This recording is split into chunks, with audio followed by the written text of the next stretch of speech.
Code sleep. Most disaster movies are about the struggle to survive. They focus on the how to build a boat, how to outrun the tide, how to climb the last standing skyscraper. But The Great Flood isn't a survival movie. It's an autopsy of a soul. Look at Anna. In the first 10 minutes, you think she's a hero, a mother fighting against a world-ending asteroid strike and a rising tide. But notice the way she moves. She isn't panicked. She's rehearsed. That's because this isn't her first flood. It's her 21,000th, 499th. Every time the water reaches the 70th floor, the world glitches, the sky tears open, and she wakes up again, in the same bed, with the same child, facing the same impossible choice. Today, we aren't just recapping a movie. We are analyzing the disturbing reality of a simulation designed to torture a woman until she becomes a mother. End quote. The film frames the flood as a natural disaster, but the mechanical clues are everywhere if you know where to look. Notice the clock in Anna's room. It doesn't tick, it pulses. The water doesn't follow the laws of fluid dynamics. It rises at a fixed rate of exactly 1.2 meters per minute.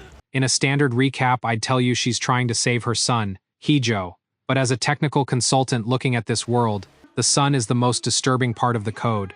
He is a static asset. He never ages, he never learns from the previous loops, and he never questions why his mother knows exactly where the oxygen tanks are hidden before they even find them. Anna is the only dynamic variable.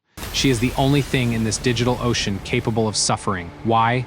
Because you can't code a mother's love. You have to manufacture it through trauma. Halfway through, the movie shifts. We see the Overwatches, the scientists in the real world watching the monitors. This is where the horror becomes corporate. They aren't trying to save humanity from an asteroid. The asteroid already hit.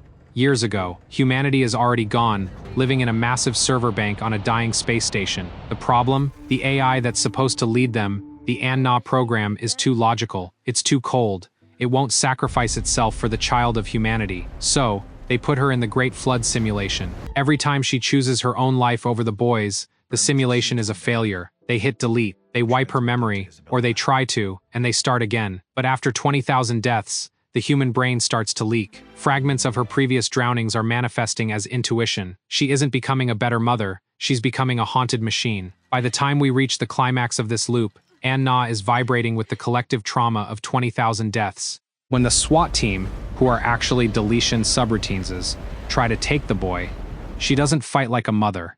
She fights like a veteran who has seen this movie 21,000 times. The tragedy of the 21,499th loop is that she finally succeeds. She stays in the flooded room, holding the boy's head above water until her own lungs fill with brine. She dies so he can live. In the real world, they have finally successfully coded self-sacrifice. She knows. She has finally realized that the only way to stop the loop was to give them exactly what they wanted, her own destruction. So, what is the disturbing reality of the Great Flood? It's the idea that our most human traits, sacrifice, love, maternal instinct, can be reduced to a stress test. The movie ends with a new Anna waking up on a spaceship, being told she is the savior of the human race. She smiles, but there is a flicker in her eyes, a glitch. The simulation didn't create a mother. It created a survivor who knows that reality is a lie. If you were Anna, would you want to wake up for the 21,500th time? Or is the peace of the flood better than a fake life in a digital heaven?